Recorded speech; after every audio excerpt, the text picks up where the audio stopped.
जय श्री कृष्णा, जय श्री राम, जय गौ माता, जय राधे श्याम। और आप सब कैसे हैं?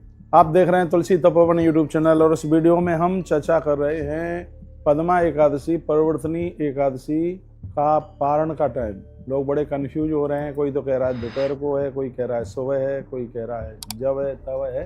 तो एक मैं भी आपको बिल्कुल सटीक जवाब दे रहा हूँ। जो आपने पद्मा एकादशी का जो व्रत किया है, इसका पारण के टाइमिंग्स क्या है? सबसे पहले तो मैं ये कह दूं कि इस एकादशी के कई नाम रहे हैं। इसका नाम जल ढोलनी एकादशी है, जल झूलनी एकादशी है, इसका नाम पारस्व एकादशी है। कहते हैं भगवान ने 2 महीने के बाद करवट बदली, इसलिए इसका नाम परिवर्तनी एकादशी। ये तो सब बोले हुए नाम है, लेकिन इसका एक बिल्कुल नाम है, विशेष नाम है, वह है पद्मा एकादशी ही है।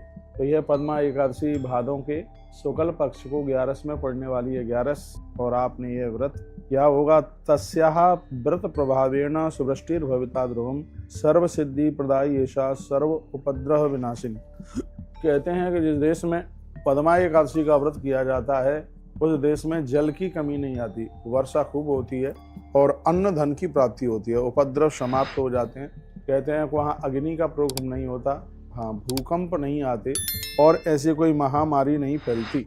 इस एकादशी की इतनी बड़ी महिमा का वर्णन किया गया। अस्याः व्रतम कुरुम नृप सप्रजम सप्रच्छदा। कहते हैं राजा मानधाता के लिए व्रत बताया गया था करने के लिए। उसने नमो नमस्ते गोविंदः बुधः श्रवण संगिका अगौक संक्षेम कृत्वा सर्वशोक प्रदो भवा। राजा ने इस व्रत को करके बहुत बड़ा पुण्य कमाया, सभी अपराध जल करके राख हो गए थे और खूब वर्षा हुई थी। भुक्ति मुक्ति प्रदर्शयिवा लोकानाम सुखदायिकः। यह एकादशी सभी को सुख, संपदा, वैभव और अंत में मोक्ष देने वाली है। अब मैं अपनी लाइन पे चल करके आ रहा हूँ कि पारण का समय।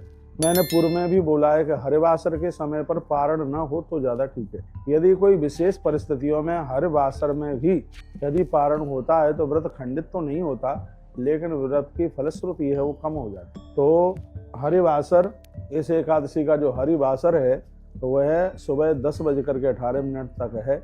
10:18 के तत्पश्चात में आप अपना व्रत खोल लीजिएगा, संपूर्ण एकादशी का फल पुण्य आपको प्राप्त होगा। 10:18 के बाद यदि 10:18 बजे तक 10:18 तक आप बिना अन्न के और बिना जल के रह सकते हैं तो एक बहुत बड़ी बात हो जाएगी। तो उसमें आप 10:18 पर आप अपना पारण करें। मैं भी करूँगा 10:18 पर पारण। एक विशेष परिस्थिति में सूर्योदय के तत्पश्चात आप पारण कर सकते हैं, जिसके टाइमिंग से 6:23 से आरंभ हो रहे हैं। कोई बात नहीं है, थोड़ा सा पुण्य कम हो जाएगा तो क्या दिक्कत है, कोई परेशानी नहीं है। यदि आपको कोई तकलीफ है, परेशानी है, तो आप प्यासे बिल्कुल भी मत रहिए, आपको एकादशी का पुण्य मिलेगा। तो वो सूर्य उदय के तत्पश्चात आप 6:23 पर सूर्य उदित हो रहा है, 6:23 से लेकर के और फिर आप अपना पारण कर सकते हैं। एक बात मैं और आपको निवेदन करूंगा, द्वादशी को तुलसी नहीं तोड़ी जाती, बिल्कुल नहीं तोड़ी जाती, इसलिए पहले से व्यवस्था कर रखिए। यदि आपके पास में तुलसी नहीं है तो आंवले के द्वारा यह अपना व्रत आप खोलें। एक बात का मैं और निवेदन करना चाहूँगा, जो बहुत ज़्यादा जरूरी है वो सुन लीजिएगा। जल लेने का तो दोष है नहीं, लेकिन पारण में आप चावल वगैरह लेते हैं, यदि हरिवासर में आपने चावल लिए हैं तो वो बिल्कुल ठीक नहीं है। जो 6:23 पर अपना पारण कर रहे हैं वो सिर्फ तुलसी दल से करें, तुलसी से, गंगा जल से। तुलसी नहीं है, खाली गंगा जल से कर लें, आंवला से कर लें। लेकिन जो लोग पारण में चावल लेते हैं तो वह अपना पारण 10:18 से आरंभ हो रहा है, तब ही आप करें, क्योंकि हरिवासर में अपना व्रत तोड़ने पर अन्न लेना बिल्कुल भी ठीक नहीं है। इस बात को बहुत ठीक से आप सुन लीजिएगा जो मैं आपको निवेदन कर रहा हूँ। एक बार मैं फिर आपको कहूँगा, यदि आप 6:23 पर भी विधान है, मैं बिना विधान के कोई बात ही नहीं करता। 10:15 बजे तक 10:18 तक आप प्यासे नहीं रह सकते हैं तो आप 6:23 पर ही पारण कीजिए। उसमें आप तुलसी दल लीजिए, तुलसी गंगा जल लीजिए, हो सके तो आंवला ले लीजिएगा, बिल्कुल कोई भी दिक्कत नहीं है। लेकिन जो मुख में चावल डाल करके जो व्रत अपना पारण करते हैं, पारण का मतलब होता है व्रत को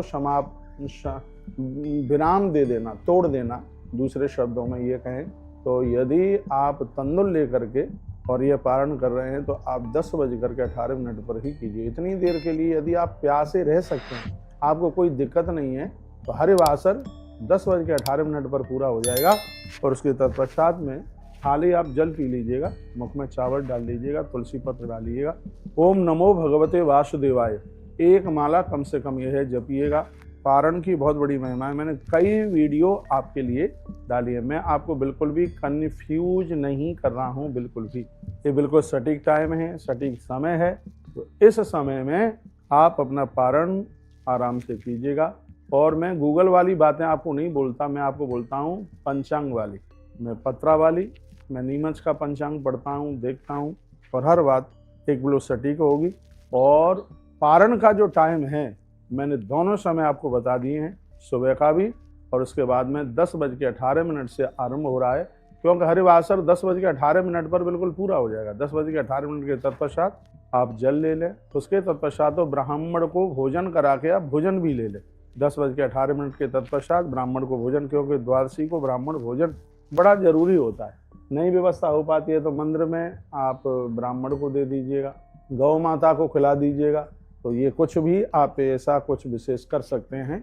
तो यह है 4 तारीख को, यानी ये मैंने 4 तारीख को यानी 4 सितंबर को पारण का टाइमिंग्स मैंने बताया। जिन लोगों ने 3 तारीख को 3 सितंबर को एकादशी का व्रत किया है उनके लिए 4 सितंबर को यह है पारण का बिल्कुल सटीक ये सही जवाब है।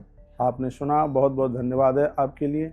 ऐसे हमारे साथ जुड़े रहिए और अगली वीडियो में प्रदोष कब का है और प्रदोष व्रत कथा, ये दोनों चीज़ें मैं आपके बीच में निवेदन कर रहा हूँ। और ये कह दूँ वीडियो को पूरा करते करते, भाद्र मासे सिते पक्षे पद्मा व्रत मथा करोत प्रजाभि सह सर्वाभि चातुर्वर्ण सान्वितः। जो पद्मा एकादशी का जो व्रत करते हैं, चारों वर्णों के लोग प्रसन्न रहते हैं और घर में बहुत बड़ी समृद्धि होती है। जो लोग व्रत नहीं कर रहे हैं, मैं तो कहना चाहूँगा आप एकादशी का, आप 11 का व्रत करना आरंभ करें।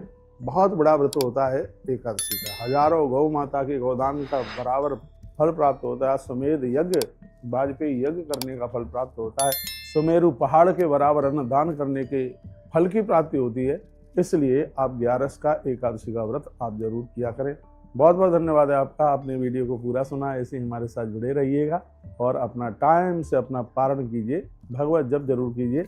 हो सके तो विष्णु सहस्रनाम का पाठ भी आप करें, गोपाल सहस्रनाम का पाठ करें, श्री कृष्ण गोविंद हरे मुरारे नाथ नारायण वासुदेवा आप जरूर कीजिए। ये सटीक जवाब हमने आपको दे दिया है। बहुत बहुत धन्यवाद।